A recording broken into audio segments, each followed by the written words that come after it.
Selamat malam, teman-teman semua. Saya Handoko Wisnuwargo dari Maestro Consulting, Coaching, dan Communicating. Untuk Anda semua dalam Serajum Live, Senin, Rabu, Jumat Live. Ya, hari ini episode 133 sejak disiarkan pertama kali dari tanggal 3 April 2020. Wow, 133. What a number, ya. Dan episode 133 akan membawakan satu materi atau satu judul yang namanya Dokter Unik. Ya, nah di Dokter Unik ini akan menggunakan satu film. Ya, filmnya adalah nanti habis ini. Ya, kita mulai aja ya. Oke, baik. Sekali lagi, selamat malam. Saya Andoko Wargo dari Maestro Consulting, Coaching, dan Communicating. Bagi Anda yang tertinggal, bisa nonton lagi di Facebook atau Anda bisa nonton di YouTube Handoko Maestro, bukan Maestro Channel ya, Handoko Maestro. Ya, jadi dipostingkan di sana. Siap. Oke, kita akan mulai materi saya mana? Ini dia. Nah, sebentar. Oke, siap ya. Kita akan mulai. Nah, teman-teman semua, Serajum Live 133, Handoko Maestro, Dokter Unik, Jumat 5 Februari 2021. Ya, hari ini kita akan membahas film Patch Adams. Ya, Patch Adams. Ya, jadi kira-kira Anda sudah mulai kebayang kan? Kalau Patch Adams itu, oh belum ya, karena yang belum nonton belum kebayang ya. Oke, baik teman-teman semua. Sekali lagi saya Handoko Wargo dari Maestro Consulting, Coaching, dan Communicating. Ya, apakah Anda sudah menonton film ini? Nah, ini filmnya, film Patch Adams. Yang main adalah Robin Williams. Yang menarik dari Robin Williams adalah seorang bintang yang terkenal, seorang bintang yang luar biasa, ya pernah dapat Oscar dan sebagainya, yang nyaris semua filmnya saya tonton, tetapi saya juga kecewa banget, sedih dan kecewa adalah ketika Robin Williams konon kabarnya adalah meninggal karena bunuh diri, ya. Nah, informasinya kita akan cerita dulu. Padahal dia seorang aktor yang sangat luar biasa kalau menurut saya, ya. Oke, terus dirilis tahun 1998, ya, kisah nyata tentang calon dokter yang menggunakan pendekatan unik dalam menghadapi pasiennya. Jadi waktu itu Patch Adam ini adalah mahasiswa, tapi dia punya pendekatan yang unik dalam menghadapi pasiennya, ya. Hunter Patch Adams yang dimainkan oleh Robin Williams, dan juga nanti ada Mitch Roman yang dimainkan oleh Philip Seymour Hoffman, ya. Philip Seymour Hoffman ini paling gampang adalah dia orang yang selalu rambutnya pirang, ya. Itu agak sedikit berbody gitu dan rambutnya pirang. Nah, teman-teman semua, di dalam film Patch Adam, ya, ada penghargaan, dia dinominasikan di banyak tempat, ya. Kira-kira seperti ini ya, penghargaan terhadap film Patch Adam. Teman-teman semua, nanti kalau yang ketinggalan ya, bisa ke akun YouTube saya, Maestro Channel dan Doko Maestro. Apa bedanya dari dua-duanya nih? Kalau Maestro Channels itu adalah video atau YouTube yang isinya adalah inspirasi. Kalau Handoko Maestro sifatnya adalah edukasi.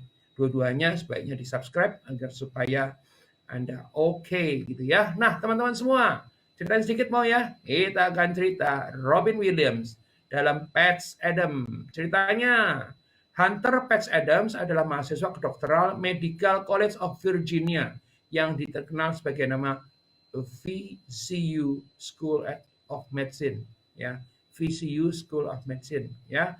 Nah, pendekatan yang berorientasi pada pasien menurut pendapatnya lebih bermanfaat dibandingkan psikoterapi yang berorientasi kepada dokter. Menurut pendapatnya gitu, ya. Ya, dan dia akhirnya karena waktu itu dia mendapatkan tantangan-tantangan dari yang mungkin institusi yang sifatnya lebih konvensional gitu ya. Akhirnya dia mendirikan saya nggak bisa bacanya nih, Gesenheit Institute yang mempraktekkan pendekatan unik kepada pasiennya. Ya, saya tadi kalau lihat dari ininya mestinya nama-namanya nama Belanda, Jerman atau somewhere, dan saya tadi tanya ke teman saya belum dijawab karena tadi keburu tidur. Ya, oke, baik. Film ini dibuat berdasarkan kisah nyata, ya. Jadi ada buku Patch Adam MD bersama dengan Maureen Mailander, ya, terbit tahun 92, ditulis oleh Dr. Patch Adam dan Maureen Mailander, ya. Pada tahun 1991, Dr. Adams dan beberapa rekannya mendirikan ini. Dan yang diceritakan adalah Jason Heath di Virginia Utara. Mudah-mudahan nggak salah saya nyebutnya. Ya, selama 12 tahun mereka menjalankan medis, keluarga berhasil rumah dan berhasil merawat lebih dari 15.000 orang tanpa bayaran. Memang ini antik, unik ya. Nah, teman-teman semua, saya punya pengalaman dengan organisasi atau korporasi yang banyak dokternya ya. Nah, saya cerita sedikit, tapi saya nggak boleh nyebut namanya nih. Jadi saya cerita sedikit bahwa there was a time ya, ada di klien, ada yang klien, ada yang calon klien ya. Ada di klien kami pernah punya yang 300-an lebih deh dokternya gitu kan. Dan itu menarik gitu ya. Jadi dokter, nanti kita akan coba ngobrol. Bahwa ada dokter-dokter yang gaya lama ya. Gaya lama tuh saya gaya lama saya nggak bilang ini ya, apa namanya? Bukan berarti harus positif harus negatif, tapi nanti Anda sendiri yang menilai gitu ya. Kalau kita bicara gaya lama adalah bahwa dalam satu organisasi ini ada dokter-dokter yang gaya lama. Bahwa saya kebayang kalau gaya lama adalah zaman saya masih kecil. Itu seorang dokter kalau pasiennya datang kadang-kadang bukan kadang-kadang nggak pernah nyapa pasiennya gitu atau nyapanya cuma seadanya gitu ya. Terus kemudian dokternya sibuk dengan menulis. Bahkan ada yang ekstrim ya, yang Nancy susternya, yang apa namanya, dokternya paling datang pakai stetoskop doang gitu. Terus kemudian ditanya sedikit, dia tulis resep udah selesai, gitu kan. Itu yang ya lama banget ya. Bahkan zaman saya kecil itu dokter yang begitu lumayan banyak. Jadi kalau saya maafkan para dokter, saya menyebutnya sebagai ini dokter ini wakilnya Tuhan gitu ya. Maka dia kayaknya spesial banget, yang diketemuin susah, diajak ngomong susah gitu kan. Tapi terus kemudian dengan berjalan waktu saya ketemu lagi dan saya merasa nyaman dengan dokter-dokter yang mau diajak ngobrol. Yang waktu datang itu menyapa gitu kan. Nah, waktu datang itu menyapa terus kemudian ini dan kemudian dengan berjalan waktu kan kita juga bisa melihat ya, ada dokter-dokter yang misalnya katakanlah dokternya kita sudah hubungannya baik mestinya gitu ya. Ada dokter yang tetap nggak mau ngasih nomor handphone. Ya. Terus dengan alasan, ini kan urusan pribadi. Nah, kan dokter itu kan bisa juga 2 handphone gitu ya. Nah, kalau pandangan saya. Jadi saya agak-agak sedikit belakangan nih, karena saya lebih berorientasi bahwa dokter itu adalah yang bantu kita, bukan seorang dewa yang kita temuin terus kemudian kita mencari penyembuhan, enggak gitu kan. Mesti bisa diajak ngomong dan sebagainya. Sehingga saya biasanya tidak mau ke dokter yang tidak bisa dikontak gitu ya. Jadi saya bergeser. Nah, suatu hari kami dapat klien, terus kemudian klien itu bercerita bahwa kita pengen dokter dengan pelayanan baru ya. Nah, pelayanan baru itu sudah seperti apa yang apa ya? Yang lebih berorientasi pada konsumen dibanding berorientasi kepada dirinya sendiri, seberapa pintarnya dia ya. Salah satunya yang saya ingat adalah apa? Kalau dokter tadi ini karena kebetulan dokter kaitannya dengan kulit ya. Kalau bisa, bukan kalau bisa, seharusnya dokter tadi meskipun dia dengan melihat saja sudah tahu penyakitnya apa, tapi seandainya itu disentuh oleh tangan dokter, ya, ini nilainya buat pasien jauh lebih tinggi dibanding kalau enggak gitu kan. Jadi pasiennya lebih mantap karena bukan karena kegatelan atau karena kegenitan disentuh oleh dokter, tidak, tetapi ada perasaan itu gitu kan. Nah, ini akhirnya kami bahas dengan korporasi itu ya, gimana caranya agar supaya dokter yang lebih bergaya modern menyapa, karena kalau pasien belum masuk ya sudah buka datanya di laptopnya, di komputernya ya, sehingga dengan demikian dia juga bisa halo, lama nih nggak datang, bagi yang sekarang datang gitu kan. Pasien tuh berasa beda banget ditanya lama nggak datang gitu kan. Nah, karena dia nih, gue bukan dianggap sebagai nomor nih, tapi dianggap sebagai pribadi gitu kan. Yang lalu ini ya gitu, nggak kayak terus datang terus kemudian nggak bicara apa-apa gitu kan, itu beda jauh banget. Ya, itu jadi dokter yang jam kecil gitu, yang mungkin lebih dokter konvensional banget gitu kan, sampai dokter yang lebih modern. Nah, kalau kita bicara Patch Adams, itu kita bicara dokter yang mungkin ekstrim yang sisi lainnya, karena di Patch Adams itu dia jadi badut, ya dia melayani dengan caranya segala macam berbeda gitu ya. Ini menjadi ekstrim kanan sama ekstrim kiri ya. Sementara mungkin saya melihatnya sebagai kebetulan yang saya temuin di sini itu adalah yang ada di tengah.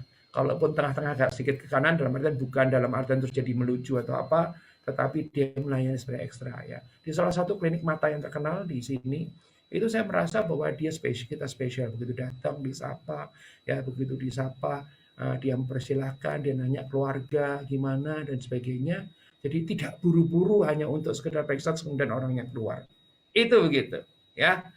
Nah, saya hari ini seperti yang saya janjikan, saya kedatangan tamu dan kalau filmnya Patch Adam dan cerita tentang dokter unik ya, karena dia sangat unik kalau saya bilang, maka saya juga kedatangan seorang dokter ya, yang unik juga sebetulnya. Ya, tapi saya akan cerita keunikannya sampai seberapa jauh. Yang sering saya ceritakan adalah keunikannya ini dokter punya bisnis perhiasan, terus kemudian juga senang beli cerpen. Ya, nah, kita panggil tamu kita hari ini. Siapakah dia tamu kita hari ini? Mari kita panggil sebentar. Oke, oke, Dok, silakan masuk. Ada yang bilang saya tahu siapa katanya. Wah, gawat juga. Dok, silakan langsung. Oke. Selamat malam. Kita kedatangan seorang tamu spesial ya. Tadi Dokter Yeni Lau sudah menjawab saya tahu siapa katanya. Saya pengen beliau menyebut dulu deh nama beliau itu siapa. Silakan, Dok. Siapakah Halo. namanya? Halo, Malam, ya. malam. Ya. Nama saya Tungsen. Namanya adalah Dokter Tungsen. Ya, Dokter Tungsen termasuk dokter yang rajin ikut acara ini ya, Dok ya. Dok, Lumayan. kita ketemu mungkin di acara yang tidak terkait dengan kedokteran ya, Dok? Ya. Ketemu pertama kali? Iya. Betul. Oke, baik, Dok. Terima kasih sudah mau hadir malam hari ini ya. Nah, boleh nggak nanya berapa tahun sudah jadi dokter? Baru sekitar 25 tahun ya. 25 tahun. 25 tahun ya. Apa namanya? 25 tahun. Tapi kan biasanya saya sebutkan dokter ini unik banget gitu ya. Ya saya dulu ketemu pertama kali dengan dokter ini bukan sebagai pasien, tapi beliau ini aktif di dalam bisnis perhiasan waktu itu ya, Dok. Masih aktif, Dok? Masih ya. Jadi coba bayangkan seorang dokter aktif di bisnis perhiasan ya, dan satu lagi seorang penulis cerpen. Dok, tadi kan kita ngobrol hari ini kan ngobrol soal apa namanya film Patch Adam ya, yang dokter juga udah nonton mestinya ya. Patch Adam itu kan sebenarnya boleh dibilang ekstrim banget ya, Dok. Kalau kita bilang kiri makanan ini ekstrim kanan banget gitu ya, yang benar-benar dengan jadi badut, jadi apa gitu kan. Terus kemudian yang saya ceritakan mudah-mudahan benar juga, Dok ya. Mungkin waktu masa kecil dokter juga ngadapin situasi yang sama. Dokter yang sangat konvensional sekali, yang jarang berinteraksi, nggak kenal pasiennya siapa, tidak gitu ya, Dok ya. Benar ya, Dok? Sebetulnya sih, gimana? Saya bilang sih mungkin itu gaya-gaya kuno ya, gaya-gaya zaman dahulu ya. Tapi dengan perkembangan zaman sekarang sih kebanyakan dokter udah nggak seperti itu lagi sih. Mereka rata-rata udah lebih komunikatif, lebih memperhatikan berorientasi pada pasien. Betul. Kecuali yang memang beberapa dokter, Dok, yang sekarang ini saya tahu persis itu orangnya, itu yang pasiennya saking banyaknya, terus kemudian pasien itu dimasukkan di bilik-bilik itu, terus nanti dokter itu pindah dari satu bilik ke bilik yang lain. Ada ya, Dok? Masih ya, Dok? Ada, masih. Ya, seperti itu masih ada. Ini kalau boleh ngobrol nih, Dok, dokter termasuk yang kalau misalnya katakanlah ekstrem kiri itu 0, Dok. Ekstrem kanan itu 10, Dok. Nah, ini dokter kalau 0 sampai 10 ini masuk angka berapa nih, Dok? Di tengah-tengahnya berarti apa? 1, 2, 3, 4, 5 ya, Dok, tengah-tengahnya itu. Berapa kira-kira, Dok? Saya sih nggak bisa menilai diri sendiri seperti apa. Tapi ya. Lebih ke kanan atau lebih ke kiri, Dok? Hati-hati loh, kalau lebih ke kiri berarti dokter ngatain diri sendiri kuno loh. Di tengah-tengah lah. Di tengah-tengah. Tapi untungnya saya itu sejak lulus jadi dokter itu, kebetulan ketemu guru dokter yang langsung membimbing saya sih. Jadi kalau saya boleh cerita sedikit, Silahkan. Waktu pas Cerita saya banyak habis, juga boleh. setelah saya selesai lulus gitu, itu kebetulan ada dokter senior yang kebetulan juga dokter keluarga saya, itu nawarin untuk kerja di rumah sakit beliau. Nah, dengan kerja di rumah sakit beliau, saya ketemu, jadi istilahnya kakek guru, jadi gurunya beliau, jadi beliau itu saya sebut sebagai guru lah. Jadi ketemu kakek guru itu dan dengan guru itu. Nah, dengan mereka berdua itu, mereka mendidiknya ya dengan gaya istilahnya kita menangani pasien secara komprehensif. Jadi bukan secara objek istilahnya, tapi sebagai manusia keseluruhan, manusia ya istilahnya sebagai manusia lah. Jadi apa Biasanya mungkin penyakitnya? biasanya bukan berarti binatang ya dok ya, tetapi mungkin sekedar nomor kali ya, dok ya. Iya, Nomor iya, 15, nomor 16 gitu kan. Ini kalau dokter iya. bukan berarti kalau sebagai manusia terus biasanya diperlakukan sebagai binatang, enggak. Jadi bukan sebagai nomor ya dok ya, Ya, betul, ditangani atau dilayani sebagai seorang pribadi. Rasanya mungkin itu betul, kalimatnya dok ya. betul. Terus gimana dok? Nah, mereka itu kan termasuk dokter-dokter yang ngetop lah, ngetop dan sibuk. Mungkin kalau untuk yang kalangan tua mungkin tahu ya, namanya saya nggak perlu sebut nama lengkapnya lah ya, mungkin singkatannya namanya Dokter Pegesi, itu seorang profesor, dan Dokter S.H. Chong ya, itu seorang dokter ahli saraf.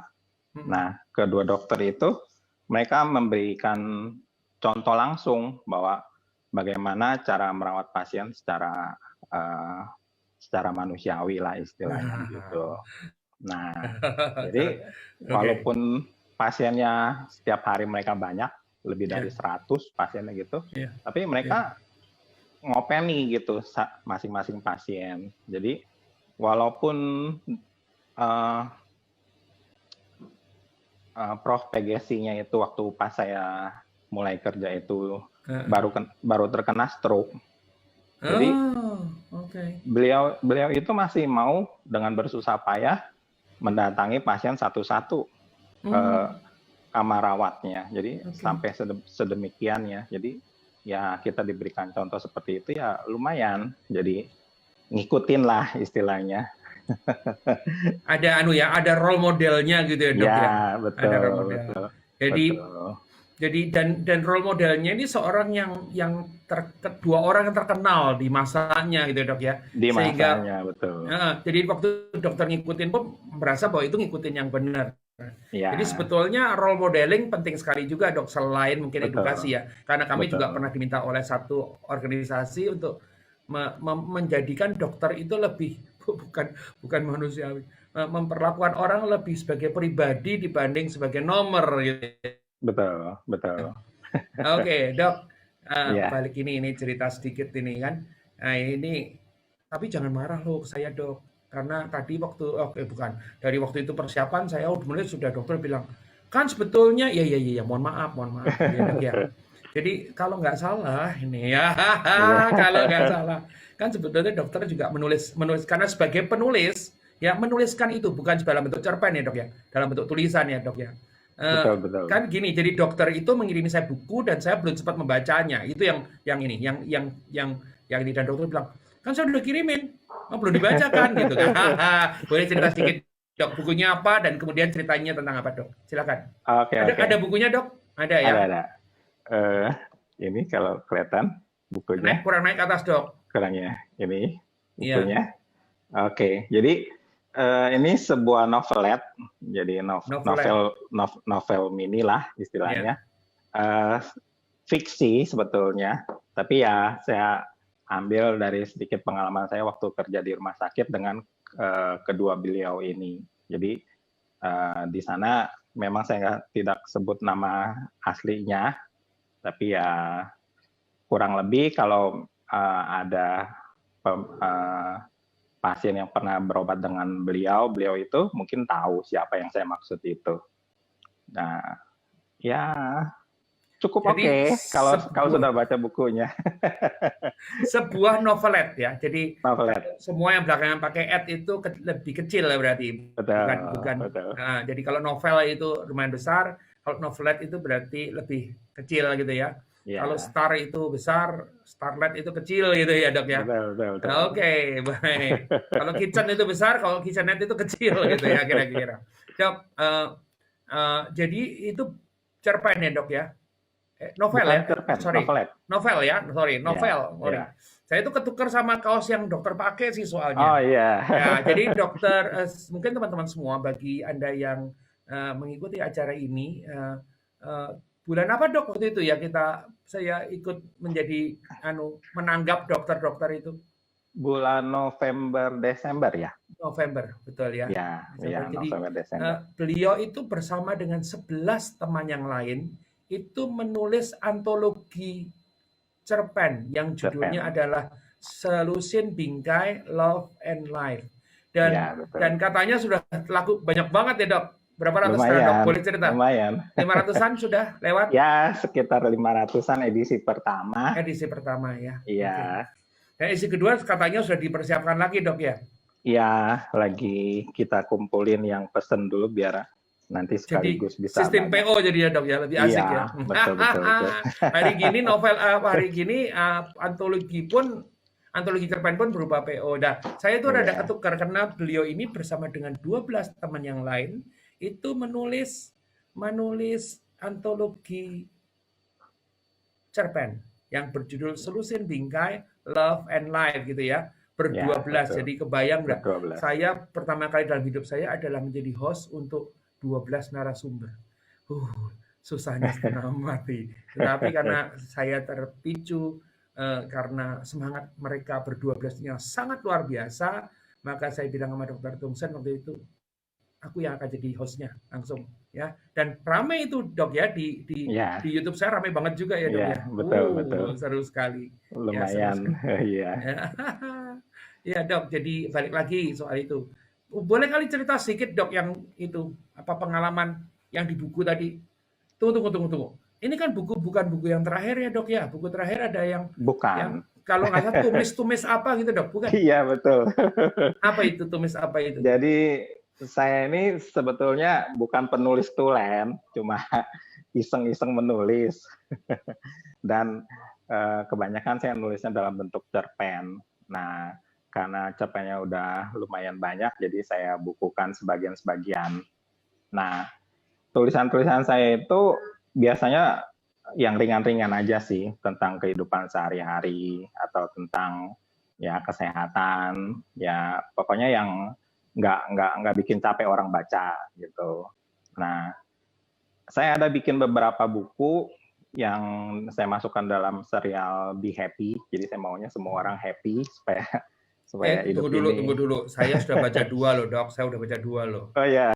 Yang pertama dan yang kedua saya udah baca, saya bikin ulasannya juga. Terus kemudian, nah problem saya cuma satu, Dok. Mohon maaf. Iya. Saya itu bukan pembaca fiksi soalnya. Iya. Jadi buku yang sifatnya tidak fiksi itu saya lahap sehari bisa 1. Ya kadang-kadang 2 hari 1 gitu. Kalau di fiksi itu, aduh ntar dulu deh gitu ya. Jadi, tapi yang pertama sih sebenarnya bukan fiksi ya dok ya. Fiksi. Saya melihatnya yang pertama itu dulu apa dok? Yang pertama banget. Gado-gado ulek. Gado-gado ulek. Yang kedua? Iya. Yang kedua rujak kata. Rujak ya. Terus yang ketiga? Ada bukunya. Coba, yang ketiga tumis kata. Tumis kata ini yang saya belum ini ya, tumis kata. Ini yang pertama, gado-gado sudah ulek. Baca itu, udah gado-gado ulek udah baca. Ya. Oke. Yang kedua? Ini yang kedua, rujak kata. Rujak kata, ya. Ya. Yang ketiga? Yang ketiga, tumis kata. Tumis kata. Jadi kalau Anda mau makan-makan ini, makan-makan yang nggak bikin gendut, ada rujak kata, ada itu. Dan yang dokter tadi agak berbeda barangkali dok ya? Ini novelet.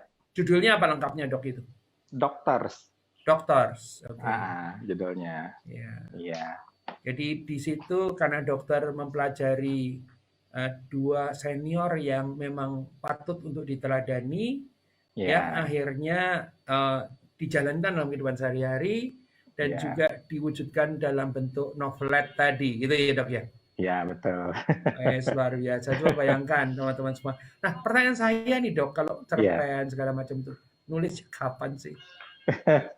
Nah, ini juga nulisnya itu saya Jangan istilahnya jangan dibalik loh ya dok, jangan dibilang. Kalau Pak Handoko sendiri nulisnya kapan? Orang di antara kesibukan masih bisa nulis gitu kan. Nah, nulisnya kapan terus dimunculkan di mana pertama kali gitu dok? Silakan. eh, saya sih sebetulnya nulisnya itu pertama ya terpaksa. Kok terpaksa? Waduh kasihan. Terpaksa, betul. Kenapa kok Karena terpaksa? ya itu karena dulu saya ngikut guru yang istilahnya mau mendidik juga gitu untuk para muridnya. Jadi mereka itu mewajibkan kita itu dokter-dokter muda itu untuk membuat makalah, untuk melakukan seminar secara rutin gitu. Jadi nanti dipresentasikan di forum atau di dalam grup kecil kita gitu. Nah, dari awal itu ya mungkin karena terbiasa buat begitu, lama-lama iseng nulis tentang kehidupan biasa gitu. Dan nulisnya pun sebetulnya ya itu iseng, jadi nyolong-nyolong waktu. Saya itu kan sebetulnya orang kantoran kalau sekarang boleh dibilang istilahnya. Kok orang kantoran itu gimana maksudnya? Ya karena banyak kerja di kantor, banyak kerja di perusahaan gitu kan. Yeah. Nah, jadi kadang-kadang saya suka keluar, suka mengunjungi istilahnya ke klien atau ke apa gitu ya, ke tempat ini retail kita gitu. Nah, dalam perjalanan waktu naik mobil itu saya nulis karena luang waktunya itu. Jadi nulisnya itu hanya waktunya sekitar 30 menit, paling lama 1 jam. Langsung jadi atau enggak langsung jadi? Langsung jadi. Iya. Wow. Dok, jangan nanya saya nulisnya kapan ya dok, karena mungkin tidak layak untuk dikatakan kepada para pendengar. Saya nulisnya kapan gitu ya. Kalau Tapi saya saya mau post, tahu loh. oh iya tahu ya, waduh ya kalau tahu kita rahasia antar kita aja dok nih.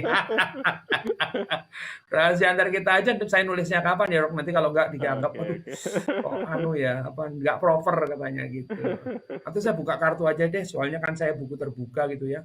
Jadi teman-teman semua beda dengan Dokter Tungsan yang rajin menulis di antara satu lokasi dengan lokasi yang lain, ya, dan dalam waktu mungkin sekitar 30 menit sudah selesai tulisan, ya. Saya kalau nulis sambil pagi hari, gitu ya dok ya. Dan itu ide yang paling luar biasa adalah nanti pagi hari itu, sehingga langsung saya posting biasanya, ya. Baik dok, jadi kebiasaan akhirnya menjadi kebiasaan nulis ya. Betul. Tadinya saya kebayang ya dokter kalau disuruh sama seniornya itu nulis makalahnya makalah resmi gitu atau makalah ilmiah gitu. Ini dokter awalnya juga mungkin itu kali atau enggak atau gimana? Ilmiah. Jadi ilmiah. tentang kesehatan, ya, tentang kesehatan. penyakit, tentang.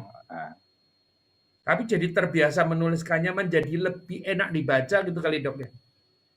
Mungkin begitu ya. Karena udah terbiasa yang susah-susah, jadi nyarinya yang gampang-gampang sekarang. Dok, menulis itu jadi kalau boleh saya tanya lagi dok ya, menulis itu jadi buat dokter itu menjadi karena memang punya talenta untuk menulis atau karena tadinya dipaksa terus kemudian jadi terbiasa dan kemudian merasakan manfaatnya atau gimana dok? Awalnya sih mungkin berasa terpaksa ya untuk buat itu, tapi lama-lama ya menikmati juga sih. Malah kayaknya kalau sehari nggak keluar tulisan tuh kayaknya ada yang kurang saya. Luar biasa. Dan dokter kalau tulisan tadi akhirnya sama seperti misalnya kalau cerpen dokter itu kan juga bukan asal cerpen kan, kalau yang yang waktu itu saya bahas di Selusin Bingkai itu bahwa ingin berbuat sesuatu buat Indonesia, kalau nggak salah begitu dok ya? Ya betul, tujuannya seperti itu. Jadi tujuannya, purpose-nya itu jelas ya, bahwa bukan asal nulis cerpen, tapi cerpen yang kalau dibaca orang bisa memberikan sesuatu ya, paling nggak mungkin enlightenment atau apa inspirasi itu dok ya? Ya, sebetulnya sih ya saya dulu rutin memberikan seminar, ceramah tentang masalah kesehatan, terutama di gereja-gereja, dan sering juga menulis masalah-masalah tentang kesehatan di artikel-artikel kesehatan di majalah gereja atau majalah umum. Nah, tujuan saya menulis ringan itu, terutama sekarang di medsos, di Facebook itu ya, salah satunya itu untuk memberikan ya semacam edukasi lah ke masyarakat umum tentang penyakit-penyakit atau tentang bagaimana supaya jangan terlalu mikirin hidup yang sulit-sulit lah istilahnya gitu. Jadi kalau misalnya kita bicara tadi dokter berasa ada yang di tengah-tengah gitu ya. Balik lagi ke Patch Adams tadi. Saya yakin sih kalau dokter tidak akan se ekstrim Patch Adams ya, yang dengan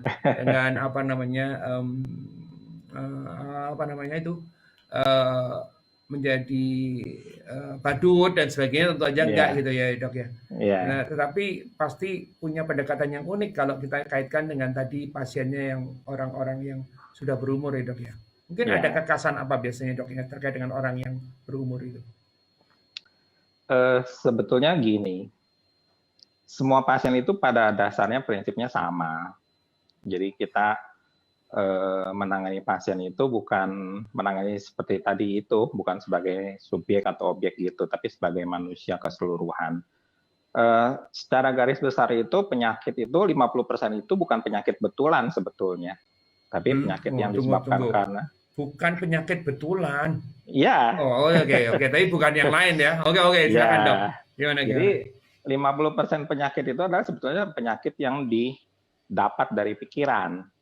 Jadi bukan penyakit karena infeksi atau karena kecelakaan atau apa gitu, bukan. Jadi penyakit yang memang bisa sembuh sendiri istilahnya 50% itu. Nah, tanpa pengobatan, ini sebetulnya dengan kita memberi sugesti yang cukup baik, pasien bisa sembuh sendiri gitu. Nah, itu yang mungkin yang dirasakan kurang kali oleh sebagian orang. Saya sih mengerti bahwa dokter Indonesia ini selama ini cukup banyak dikeluhkan karena masalah seperti itu. Tapi kalau yang saya lihat perkembangannya sekarang, dokter-dokter muda itu rata-rata mereka sudah cukup lumayan oke. Sebetulnya ya itu tadi yang saya bilang gitu, bahwa kalau zaman dahulu mungkin ya istilahnya, terus terang masuk sekolah kedokteran itu susah dan mahal, paling mahal dibanding yang lain. Nah, mungkin dokter-dokter yang zaman dahulu lah, istilahnya dokter yang bilang dokter zaman dahulu lah saya sebutnya gitu ya. Yaitu mereka harus nguber setoran. Jadi mungkin kerja di beberapa rumah sakit. ROI kali ya, return on investment. Betul. Jadi terus gimana kerja di beberapa rumah sakit dengan waktu yang terbatas kan. Jadi mereka harus kebut-kebutan. Jadi termasuk akhirnya implikasinya adalah kita harus menunggui dokter padahal janji jam berapa gitu dok ya. Betul. Jadi belum datang lah inilah itu. Betul.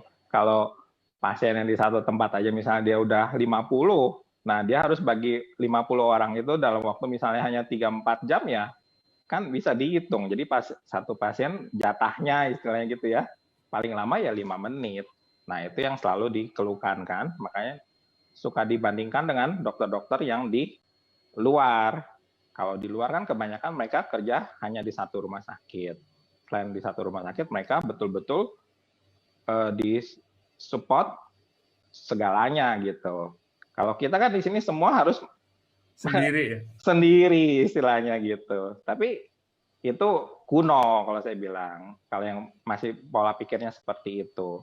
Sekarang rata-rata kalau yang saya perhatikan itu mereka juga udah oke. Jadi nggak mau ngambil banyak tempat praktek, cukup hanya 1 atau 2 maksimal tempat praktek, dan lebih istilahnya lebih mau mendengarkan keluhan-keluhan pasien. Jadi yang memang udah beda metodenya. Jadi kalau kita bicara soal orientasi, dulu lebih berorientasi pada dokternya, sekarang menjadi lebih berorientasi kepada pasiennya ya dok ya. Pasien, betul. Jadi, nah itu terkait dengan pandemi dan juga barangkali pasien atau mungkin lebih spesifik lagi pasien yang berumur barangkali atau terserah dok, ada pesan-pesan terkait dengan pandemi ini agar supaya seperti apa mestinya? Ya mungkin bukan pesan sih, tapi ya semacam mengingatkan aja sih bahwa kita ini pandemi COVID ini belum segera berakhir. Jadi kita masih harus betul-betul menjaga kesehatan. Minimal 1 tahun ini pandemi ini masih belum berakhir. Kalau kita mengharapkan vaksinasi massal pun belum cepat-cepat akan sampai ke masyarakat umum. Karena vaksinasi yang kita dapat itu paling cepat mungkin pertengahan tahun untuk umum. Jadi dan kabarnya dari Menteri Kesehatan kemungkinan sampai 3,5 tahun kalau mau seluruh Indonesia dok ya. Betul, karena jangkauannya luas dan banyak daerah-daerah yang agak sulit kan untuk dijangkau. Jadi itu pun kalau virusnya belum berubah, belum bermutasi. Jadi vaksin ini hanya dapat untuk mengobati virus yang sekarang, yang tipe sekarang. Kalau virusnya udah tipe yang kayak yang di Inggris gitu, yang udah berubah sifat segala macam gitu, nah vaksinasi ini akan gagal lagi. Jadi perlu vaksin yang baru lagi. Nah, karena itu kita masing-masing diharapkan untuk menjaga kesehatan pribadi ya dengan 5M itu. Terus ya berusaha supaya kalau memang bisa mendapat vaksinasi, segera vaksinasi. Karena saya dengar masih banyak orang meragukan tentang vaksinasi itu gitu. Saran saya ahli bukan, punya pengetahuan enggak, tapi pokoknya ragu-ragu aja dan kemudian dia mempengaruhi orang lain untuk ragu-ragu ya. Iya, betul. Jadi kalau saran saya, begitu kita ada kesempatan pertama untuk vaksinasi, cepat-cepat vaksinasi. Jangan ragu-ragu, semua vaksin itu baik gitu. Jadi walaupun tipenya macam-macam, tapi pada dasarnya semuanya baik. Dan malam hari ini teman-teman semua, episode 133 Dokter Unik yang mengangkat film Patch Adams menghadirkan Dr. Tungsten ya yang sangat luar biasa, yang unik juga sebetulnya ya dengan apa namanya kemauan dan kemampuannya menulis dan kemudian menebarkan kebaikan kepada kita semua. Begitu dok. Ya, oke, mohon pamit. Terima kasih. Sampai ketemu lagi. Ya.